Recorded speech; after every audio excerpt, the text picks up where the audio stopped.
The Galactic Assembly did not believe in ghosts. It believed in records, in verified histories etched into quantum archives, in consensus forged across thousands of species. It believed in control. And above all, it believed that humanity, volatile, brilliant, self-destructive humanity, was gone. Extinct. The chamber reflected that certainty. A colossal, circular hall stretched upward in layered tiers, each ring lined with delegates from distant worlds. Bioluminescent forms pulsed in the upper galleries, kite and armored envoys stood rigid along the lower rails, and beings of liquid light hovered in controlled containment fields. At the center, a vast polished floor gleamed beneath a lattice of golden illumination, its surface reserved for those summoned to speak. No one expected humanity to speak again. High Executor Threxel stood at the apex dais, elevated above the assembly like a sculpted monument to authority. His elongated frame was wrapped in dark ceremonial plating, each segment etched with symbols of dominion. His eyes, faceted, unblinking, swept across the chamber as the debate continued. Sector Sol remains unclaimed, one delegate announced, its voice translated into a neutral tone that flattened its native resonance. Its resources are considerable. With humanity absent, there is no legal barrier to expansion. A murmur of agreement rippled outward. Another voice cut in, sharper. Absent, or annihilated? There is a difference. They are the same, a third replied. Humanity destroyed itself. The Silence War was the final proof of their instability. Threxel raised a single hand. The chamber quieted instantly.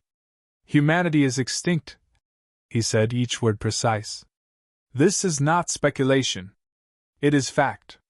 The Assembly verified the collapse of their systems 1,000 standard cycles ago. No signals. No activity. No survivors. A faint pause followed. Even now, the subject carried a trace of discomfort. Then Sector Sol should be opened. The first delegate pressed. Delay serves no purpose. Before Threxel could respond, a low vibration threaded through the chamber. It was subtle at first, a tremor beneath the floor, a distortion at the edge of perception. Several delegates shifted, their sensory organs reacting before their minds caught up. The luminous beings flickered. The containment fields hummed.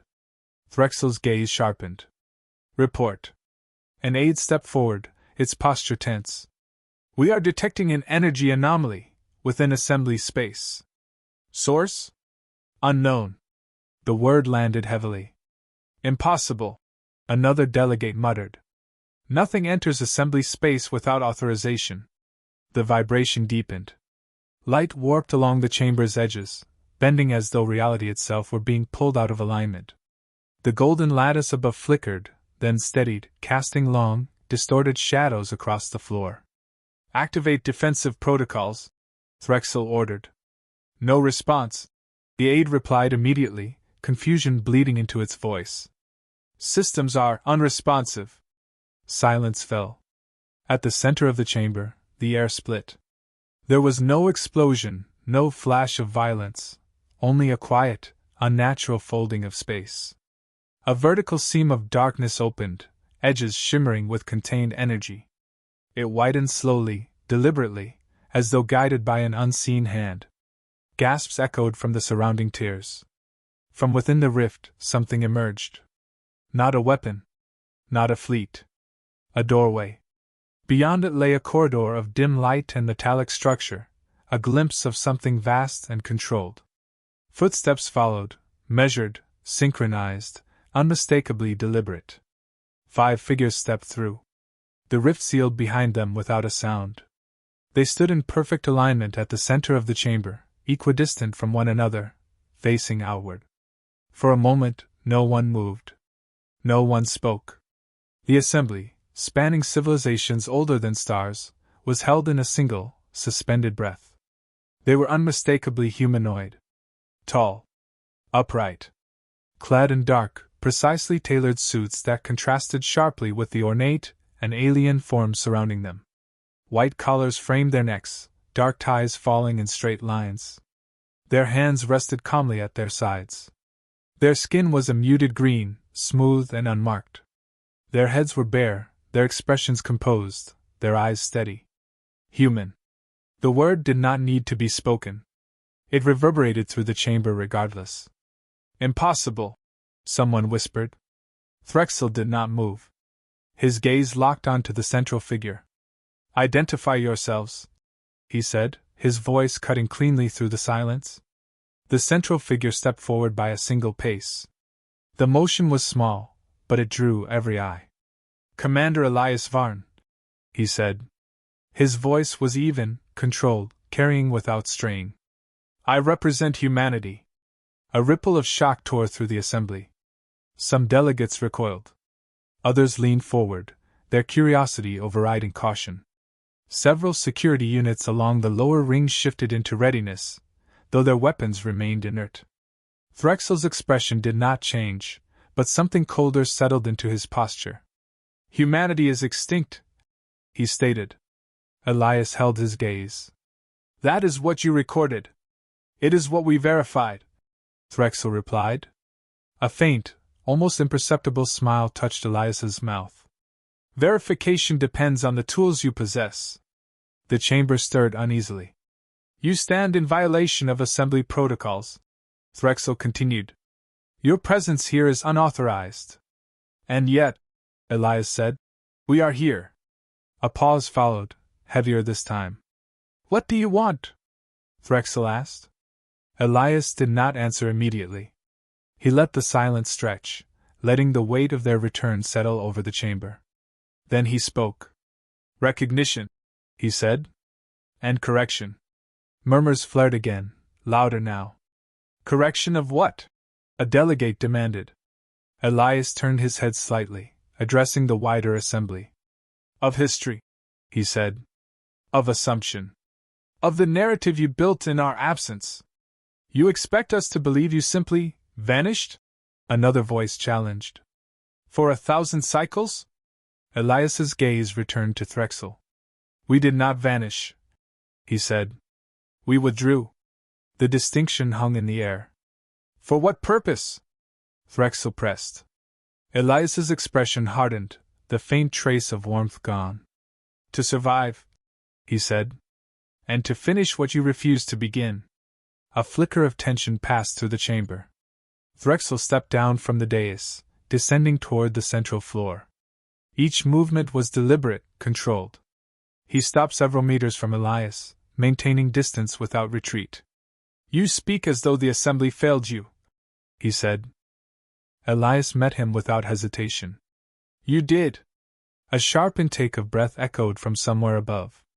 You abandoned a coordinated defense, Elias continued, his voice still calm but edged now with something deeper. You dismissed the threat we identified. You chose containment of information over containment of reality. You overstepped your bounds, Threxel countered. Your species acted without consensus. You destabilized entire sectors. We contained something you could not comprehend, Elias said quietly. The two stood in silence for a heartbeat. Around them, the assembly watched, no longer certain of anything it had believed. Finally, Threxel spoke again. Then explain, he said. Explain why you return now. Elias drew a slow breath. We did not return to rejoin the assembly, he said. The chamber stilled. We returned. He paused, letting the words settle into every listening mind. To judge it. The word judge did not belong inside the Galactic Assembly. It lingered in the air, heavy and unwelcome, as if the chamber itself resisted it. For centuries, judgment had flowed in one direction, from the assembly outward. Entire civilizations had risen or fallen under its decrees. Now, for the first time, that current had reversed. No one spoke. Then, quietly, the security formations moved. Armored figures along the lower ring stepped forward in unison, their boots striking the metallic floor with controlled precision. On the upper tiers, mounted units rotated into position, weapon arrays unfolding with mechanical clarity. The chamber did not erupt into chaos. It tightened. Every motion was measured, restrained by discipline rather than fear. Threxel did not turn to look at them. His focus remained on Elias. You presume authority you do not possess, he said. Elias tilted his head slightly, acknowledging the statement without conceding it. Authority, he replied, is not always granted. Sometimes it is earned. A faint hum pulsed through the chamber as the security grid activated. Invisible fields shimmered into place, forming a containment lattice around the 5 humans. It was subtle, barely perceptible unless one knew what to look for, but it carried enough force to restrain warships. Elias did not react. One of the armored guards advanced a step closer, raising a weapon calibrated to subdue rather than destroy. The muzzle glowed faintly, gathering energy. Stand down, Threxel ordered. The guard hesitated. Threxel's voice sharpened. Stand down. Reluctantly, the weapon lowered. The tension did not ease. Elias glanced briefly at the containment field surrounding them. His expression remained unchanged, but something in his posture shifted, an almost imperceptible adjustment, like a man noting the position of a locked door. You are attempting control, he said. It is our responsibility, Threxel replied. Elias exhaled softly. No, he said. It is your habit. A flicker of irritation crossed Threxel's features. You arrive unannounced, disrupt our systems, and declare judgment. You will explain yourselves? Elias nodded once, as if the demand had been expected. Very well, he said. He raised a hand, not sharply, not in defiance, but with deliberate calm. The motion drew attention from every level of the chamber. For a moment, nothing happened. Then the light changed. The golden lattice above dimmed, its brilliance fading into a subdued glow. In its place, a projection unfolded, not from any visible emitter, but from the air itself. Lines of light coalesced into images, forming a 3-dimensional display that hovered above the central floor. Gasps rippled through the assembly. The projection was vast, intricate, and unmistakably human in design. A map. Not of territories or trade routes, but of something far more complex, interwoven patterns of energy, nodes of activity, pathways that defied conventional physics. It pulsed with a faint, unsettling rhythm, as if alive. This, Elias said, his voice carrying clearly beneath the shifting light, is what we found. The image expanded, revealing layers beneath layers. Data streams flickered across its surface, too dense for most species to interpret in real time. A theoretical construct? One delegate ventured. Elias shook his head. A presence. The word settled uneasily. Approximately 1,012 cycles ago, he continued, human exploration units detected anomalies at the edge of mapped space. Not random fluctuations. Patterns. Recurring, adaptive, and increasingly aggressive. The projection shifted, focusing on a cluster of nodes that pulsed brighter than the rest. We attempted communication, Elias said. We attempted containment. Both failed. A new layer appeared, recordings fragmented but clear enough to convey the truth. Ships, human in origin, moving in coordinated formations. Then distortions, sections of space bending inward, collapsing, reforming into shapes that did not belong. What is it? A voice demanded. Elias's gaze swept the chamber. We still do not fully understand it, he said. But we know what it does. The projection surged, accelerating through sequences of data. Entire regions dimmed, their nodes fading as if extinguished. It consumes structure, Elias said. Not matter alone. Not energy alone. It erases continuity. Systems cease to function not because they are destroyed, but because they are removed from the framework that allows them to exist. Silence followed. That is not possible, another delegate said, though the certainty in its tone had weakened. It was, Elias replied.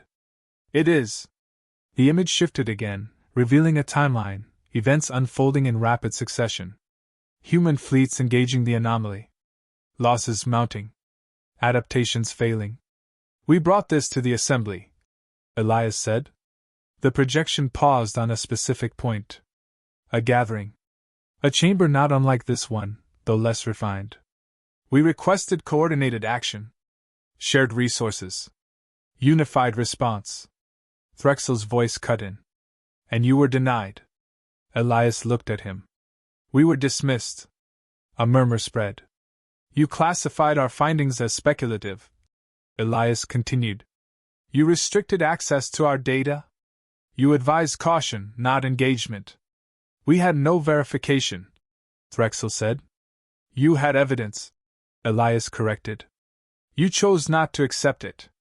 The projection darkened briefly, then flared again, this time with a different intensity. We made a decision, Elias said. The image expanded outward, revealing a massive structure forming at the edge of the anomaly. It was unlike anything the assembly had ever seen, vast, intricate, built on principles that blurred the line between engineering and abstraction. We could not stop it, Elias said. So we contained it. How? Someone asked. Elias's expression remained steady. By removing it from accessible reality. The chamber fell utterly still. We constructed a containment lattice, he continued. A closed system anchored outside conventional space-time. It required energy beyond anything we had previously harnessed. It required precision beyond anything we had previously achieved. The projection showed the final phase, activation. A surge of light, not explosive but absolute. The anomaly folded inward, drawn into the lattice, sealed away. And it required sacrifice, Elias added. The image dimmed. Our infrastructure collapsed, he said. Our systems shut down. From the outside, it appeared as though we had ceased to exist. Because you had, Threxel said quietly. Elias met his gaze. No, he said. Because we chose to disappear. A long pause followed. You expect us to believe this? A delegate demanded. That you alone contained a threat capable of erasing reality? Elias did not respond immediately. Instead, he lowered his hand. The projection shifted once more. The map returned, but it was no longer stable. The nodes flickered erratically. The patterns that had once been contained now pulsed with renewed activity. Lines of disruption spread outward, slow but undeniable. It is waking, Elias said. The words landed with finality. A tremor passed through the chamber, not from the floor this time, but from the realization taking hold. That is impossible, Threxel said. Elias's voice did not rise. It did not need to.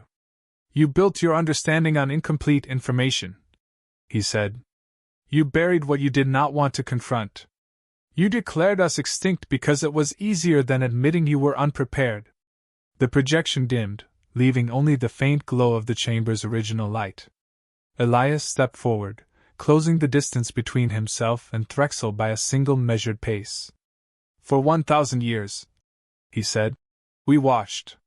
We monitored. We ensured the containment held. His gaze hardened. It will not hold much longer. The assembly did not react with noise this time. There were no murmurs, no outbursts. Only a quiet, spreading awareness that something fundamental had shifted. You return now, Threxel said, his voice controlled but edged with something new. Because you cannot maintain it alone. Elias considered him for a moment. No, he said. The answer was simple. Absolute. We return because you will not survive it. The words settled like a verdict. And this time, Elias continued, his tone unwavering, we will not fight alone. A faint pause. But understand this clearly, he added. We are not here to ask. The silence that followed Elias's words did not break, it fractured. Not with sound, but with intent. Across the tiers of the Galactic Assembly, decisions began forming in minds trained for survival, dominance, and calculation. Some delegates recoiled, their species instincts urging retreat. Others leaned forward, drawn by the gravity of the revelation. A few, colder and more pragmatic, had already begun weighing advantage. Threxel did not move. You expect compliance, he said at last. Elias stood his ground. No, he replied. We expect reality. A flicker passed through Threxel's expression, brief, but telling. He turned slightly, addressing the chamber without taking his eyes off Elias. You have heard the claim, he said. An unverified threat. An unverified solution. Delivered by a species that abandoned all contact for 1,000 cycles. A murmur rose, uncertain, fractured. They ask for trust, Threxel continued, his voice gaining force. After vanishing. After destabilizing entire sectors with their actions. Elias's gaze did not waver. We prevented your extinction. You presume too much. Before Elias could respond, a sharp tone cut through the chamber. An alert. Not from the assembly systems, they were still unresponsive, but from something deeper. A resonance that pulsed through the structure itself, subtle yet undeniable. Several delegates flinched. What is that? One demanded. Elias did not look away from Threxel. The beginning, he said. The air shifted. Not visibly at first. Just a distortion, edges softening, lines bending where they should remain straight. The golden lattice above flickered again, its light stuttering as if struggling to maintain coherence. Then the floor beneath the central ring rippled. It was slight, like a wave passing through metal, but it should not have been possible. Panic sparked. This is a fabrication, Threxel said sharply. A projection designed to manipulate. The words cut off as a section of the chamber wall warped inward, folding like fabric under pressure. For a fraction of a second, something else showed through, darkness layered with shifting patterns, geometry that refused to align. Then it snapped back. The chamber erupted. Delegates shouted, overlapping translations filling the air. Security units moved instinctively, though their systems remained compromised. The upper tiers flickered with unstable light as containment fields struggled to hold. Elias raised his voice, not louder, but clearer, cutting through the noise. This is what we contained, he said. The distortion returned, stronger this time. A line of space along the far wall bent inward, stretching, thinning, and tearing. A narrow fracture opened, no larger than a doorway. Beyond it, there was no light. Only movement. Not physical motion, but a shifting absence, as though something was trying to define itself and failing. A low, dissonant sound seeped through, not heard, but felt, vibrating through bone and circuitry alike. Several delegates collapsed. Seal it! Someone shouted. We cannot! Came the reply. Threxel stepped forward, his composure cracking for the first time. Containment protocols, now! They are offline! The fracture widened. Elias moved. Not toward the breach, but toward Threxel. You see it now, he said. Threxel's gaze snapped to him. This is your doing. No, Elias said. This is what happens when you ignore what you cannot control.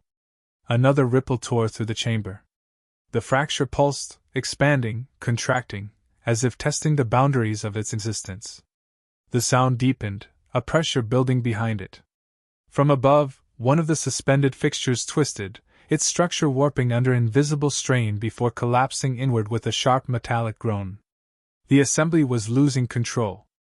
Threxel turned sharply, issuing commands that no longer carried authority. Activate the fail-safe grid. Deploy containment drones. Isolate the sector. Nothing responded. His eyes narrowed. Then, quietly, he said, if the systems will not respond, we will use the contingency. Elias's expression changed, not fear, but recognition. What contingency? He asked. Threxel did not answer immediately. Instead, he reached into the interface embedded within his arm plating. A sequence of commands flowed, manual, bypassing the disabled network. Deep beneath the chamber, something stirred. Elias stepped forward, urgency sharpening his tone. Stop. Threxel ignored him. You do not understand what you are activating, Elias said. I understand enough, Threxel replied. We will not surrender this assembly to an unknown force, or to you. A vibration surged upward from the depths of the structure. The floor trembled, not from instability, but from power, contained, directed, immense. The fracture flickered violently, reacting. "What is that?" a delegate cried. Elias's voice was tight now. "An attempt to weaponize what they never understood." Threxel's gaze hardened. "It is a safeguard. Built from your data. Refined over centuries." Elias's breath slowed, controlled, but there was no hiding the edge beneath it. "You built a weapon from incomplete research," he said. "You turned a containment theory into an offensive system. We improved it. You corrupted it." The vibration intensified. The chamber's lower levels began to glow faintly, lines of energy tracing upward through the structure like veins igniting. The fracture reacted again, this time not resisting, but expanding. "You are feeding it," Elias said. Threxel's expression remained fixed. "We are erasing it." "No," Elias replied. "You are giving it away in." For a moment, the two stood locked in opposition, control against understanding, authority against experience. Then the floor split. A circular segment at the center of the chamber descended, revealing a core beneath, an immense construct of layered rings and rotating segments, each humming with barely contained energy. At its heart, a sphere of distorted light pulsed, unstable, incomplete. The assembly fell silent again, not from discipline, but from shock. "This is your solution?" Elias asked quietly. Threxel did not look at him. "This is our answer." The sphere pulsed. The fracture answered. For a single, terrible moment, the two resonated, aligned. Elias's voice cut through the stillness. "You've linked them." The sphere brightened, its surface rippling as if something inside was pushing outward. The fracture widened in response. Reality thinned. Around the chamber, objects began to lose definition, edges blurring, forms distorting. A railing along the upper tier twisted into an impossible angle before snapping back. A delegate's form flickered, phasing in and out of alignment with itself. The assembly was unraveling. Elias turned sharply, addressing his team for the first time since their arrival. "Status." One of the figures beside him stepped forward, her voice calm despite the chaos. "Containment breach accelerating. External reinforcement required." Elias nodded once. Then he looked back at Threxel. "This is your final chance," he said. "Shut it down." Threxel's jaw tightened. "We do not yield." Elias's gaze held him for a long second. Then he made a decision. "Very well," he said. He raised his hand again, not toward the projection this time, but towards something unseen. The air behind the 5 humans shimmered. Space folded once more, but this time it did not form a narrow doorway. It expanded, widening into a vast aperture that stretched across the chamber's rear. Through it, shapes emerged. Not one ship. Not a fleet in formation. An armada. Vessels unlike anything the assembly had ever recorded drifted into view, sleek, silent, their forms bending light around them. They did not roar with engines or blaze with weapon fire. They simply were, occupying space with quiet, absolute presence. The chamber's fractured reality stabilized slightly in their wake, as if pushed back by something more ordered. Elias stepped forward, his voice steady once more. "You built your power on control," he said, addressing Threxel and the assembly alike. "We built ours on understanding." The sphere below pulsed again, more violently. The fracture responded. Time was collapsing. Elias lowered his hand. "Initiate judgment protocol," he said. The words carried weight, final, irreversible. His team moved instantly, their motions precise, practiced. The armada beyond the aperture shifted, aligning with unseen coordinates. Threxel turned, something like realization finally breaking through his composure. "What have you done?" Elias met his gaze one last time. "What you could not," he said. The chamber shook. Light surged. And the protocol began. The chamber could not hold itself together. Reality bent under pressure no structure had been built to withstand. Lines lost meaning. Distance wavered. Sound fractured into disjointed echoes. The fracture in space pulsed like a wound, widening with every surge from the unstable core beneath the assembly floor. And yet, amid the collapse, the human fleet did not falter. Beyond the aperture, their vessels aligned in absolute silence. No visible thrust. No chaotic maneuvering. Each ship held position with impossible precision, forming a pattern that extended far beyond the limits of the chamber's view. It was not a formation meant for battle. It was a structure, mathematical, deliberate, designed with purpose. Inside the chamber, Elias stood at the center of converging catastrophe, his focus unwavering. Phase 1 complete, his officer reported. External anchors deployed. Stability index? Elias asked. Degrading, but contained within projected limits. Elias nodded once. He turned his attention back to the fracture. It had grown taller now, its edges no longer stable. The darkness within it shifted, folding in ways that strained perception. Something was pressing outward, not a creature, not an object, but a presence that rejected definition. Below, the assembly's weapon pulsed again. Threxel stood beside the exposed core, his posture rigid, his gaze locked on the glowing sphere. It had grown unstable, its surface breaking into irregular patterns. Energy bled from it in jagged streams, feeding the distortion above.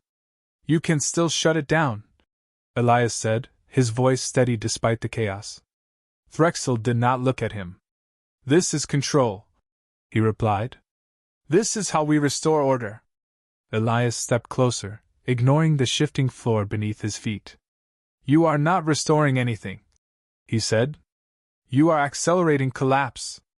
A tremor shook the chamber.